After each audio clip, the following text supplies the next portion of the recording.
इस वक्त मेरे आसपास जो आतिशबाजी आप देख रहे हैं वो सच्चाई थी। बीती रात इजराइल के ऊपर किस तरह से ईरान ने अटैक किया है, लेकिन इस बीच खबर ये आ रही है लेबनान से, जहां पर आईडीएफ के सैनिकों पर जबरदस्त अटैक किया गया है। लेबनान की तरफ से ये जानकारी सामने आ रही है, लेबनान में आईडीएफ के सैनिकों पर अटैक हुआ है। खबर इस वक्त ये है कि एयर स्ट्राइक से बेका में बड़ी तबाही की भी जानकारी है। हिजबुल्लाह में आईडीएफ पर यह हमला हुआ है और हमले में आईडीएफ में दर्जनों सैनिक मारे गए हैं।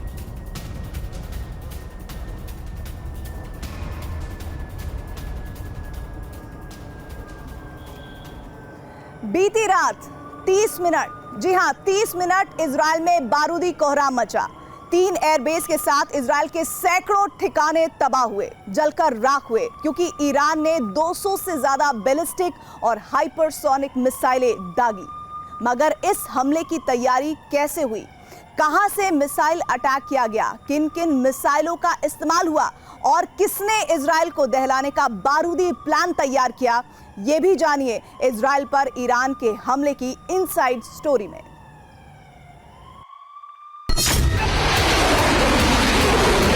और जहां तक नजर जा रही थी, हर तरफ आग का गुबार, जबरदस्त ब्लास्ट और धुएं का गुबार आसमान में उठता नजर आया।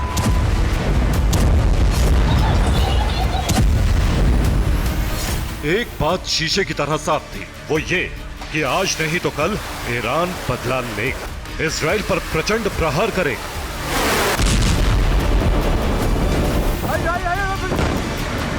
लेकिन बीती रात इजराइल से जो बारूदी विनाश की तस्वीरें आई, जिस तरह धमाकों से इजराइल की धरती थर्राई, उससे साफ हो गया कि ईरान ने इस प्रहार के साथ ही महायुद्ध की चिंगारी को भड़का दिया।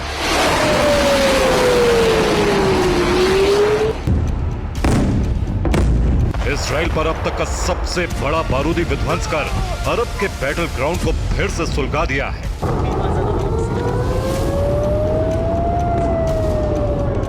ऐसे में सवाल उठता है कि आखिर ईरान ने इजराइल पर सिलसिलेवार अंदाज में बैलिस्टिक मिसाइलों से प्रहार क्यों किया।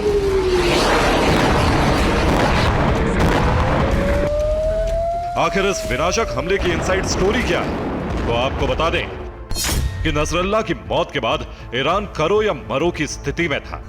अरब में मौजूद प्रॉक्सी गुट ईरान पर हमले का दबाव बना रहे थे। ईरान पूर्व राष्ट्रपति रईसी की मौत का बदला लेने की फिराक में था। हानिया और फवाद शुक्र की मौत का बदला लेना ईरान के लिए जरूरी था।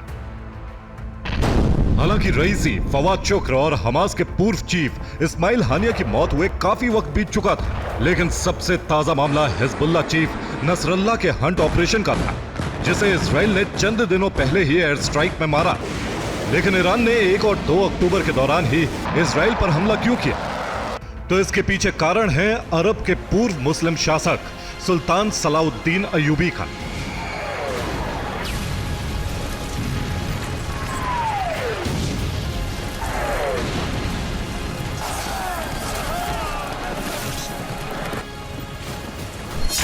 दरअसल सलाउद्दीन अयूबी सीरिया और मिस्र के सुल्तान थे। 12वीं शताब्दी में यरूशलेम को लेकर युद्ध शुरू हुआ। यरूशलेम पर नियंत्रण के लिए क्रूसेडर्स से लड़ाई लड़ी। 2 अक्टूबर 1187 को सलाउद्दीन ने यरूशलेम जीता। बस 12वीं शताब्दी के इसी युद्ध को दोहराते हुए ईरान ने 1 अक्टूबर की रात ही इजराइल पर हमला बोला, ताकि इजराइल में भीषण तबाही मचा सके और फिर से इजराइल पर मुस्लिम देशों का दबदबा हो। गौर करने वाली बात यह है कि ईरान ने इजराइल पर जिन भी मिसाइलों को दागा, वो मिसाइल वाया इराक और जॉर्डन इजरायली धरती पर गिरी। आखिर कैसे, ये भी जान लीजिए।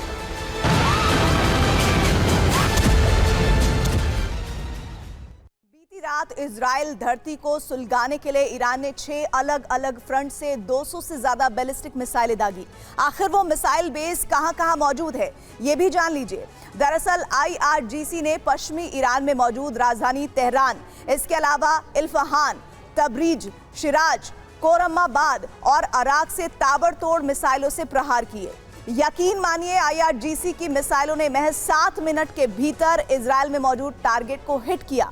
मीडिया रिपोर्ट्स में दावा किया जा रहा है कि ईरान की मिसाइलें वाया इराक और जॉर्डन के एयर स्पेस से होते हुए इजराइल में दाखिल हुई, क्योंकि ईरान से इजराइल की तरफ दागी गई मिसाइलों का मलबा जॉर्डन के इलाकों में भी गिरा।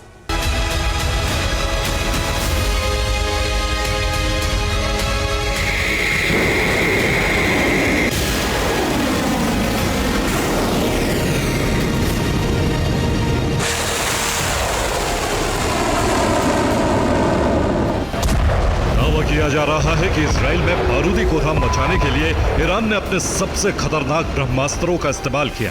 यकीन मानिए, बैलिस्टिक मिसाइलों के साथ साथ हाइपरसोनिक मिसाइलों से भी भीषण तबाही मचाई गई। उनमें शामिल है फतह 2 मिसाइल, जिसकी मारक क्षमता करीब 2500 किलोमीटर है। यह मिसाइल 500 किलो तक वॉरहेड दाग सकती है। यह मिसाइल मैक 5 की रफ्तार से अटैक करती है। इमाद मिसाइल की मारक क्षमता करीब 2500 किलोमीटर है। यह मिसाइल 750 किलो तक वॉरहेड दाग सकती है। यह ब्रह्मास्त्र किसी भी रडार को चकमा दे सकता है। शहाब 3 मिसाइल की मारक क्षमता करीब 2500 किलोमीटर है। यह मिसाइल 1100 किलो तक वॉरहेड दाग सकती है। यह टारगेट का पीछा कर उसे तबाह कर सकती है। गौर करने वाली बात यह है कि ईरान ने बेहद ही शातिर तरीके से इजराइल पर मिसाइल हमले का प्लान तैयार किया। किस हथियार से अटैक करना है, कहां से करना है, कैसे करना है, कितनी तबाही मचेगी, ये प्लानिंग IRGC के टॉप कमांडर्स ने पहले ही तैयार कर ली थी।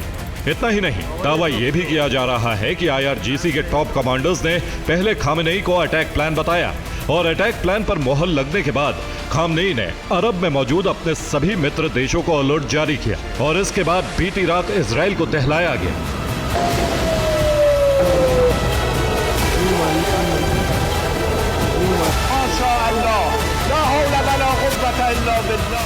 दावा किया जा रहा है कि वैसे तो इजराइल पर हमले का प्लान IRGC के chief of staff major general Mohammad Bagheri ने किया और खामेनेई के आदेश पर हुआ, लेकिन इस योजना के सूत्रधार 2 और चेहरे भी थे।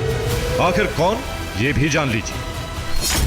हुसैन सलामी, commander in chief revolutionary guard, Israel के खिलाफ हमले की कमान संभाली। अमीर अली हाजी जादे, commander air space force IRGC, missile unit के बीच कोऑर्डिनेशन। जिस वक्त इजराइल टहल रहा था, उस दौरान वॉर रूम में बघेरी के साथ ये सभी IRGC कमांडर मौजूद थे और इजराइल में हो रही तबाही पर पल पल की नजर बनाए हुए थे। Bureau report, TV9 Bharatvarsh.